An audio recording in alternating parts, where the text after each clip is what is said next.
আজ মিরপুর ১০ নম্বর গোল চত্বরে বিএনপি দল থেকে বহিষ্কৃত নেতাকর্মীরা একত্রিত হয়ে বিক্ষোভ প্রদর্শন করেছেন।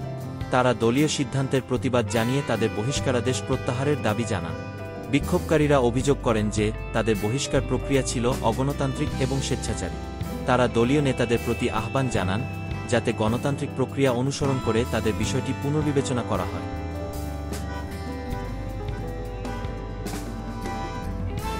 বিএনপি নেতৃবৃন্দ এই বিষয়ে এখনও কোনো মন্তব্য করেননি।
আমরা আগামী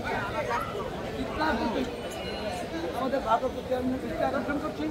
আমরা আগামীকাল ইফতার পর্যন্ত আমরা দেখবো, যদি ইফতারের পর্যন্ত আমিনুল নিঃশর্ত ক্ষমাতে এই তৃণমূল নেতা কর্মীদের বহিষ্কার প্রত্যাহার না করে মিরপুরের সমস্ত রাস্তাঘাট হাসিনার বিরুদ্ধে রাস্তা বন্ধ করেছি। অবৈধ বহিষ্কার মানি না, মানব না। অবৈধ বহিষ্কার রাস্তাঘাটে যদি গ্রেফতার হয় কিংবা মরে যায় করবো। আমাদের সকলকে ধন্যবাদ। ধন্যবাদ। বাংলাদেশ জাতীয় দলের দল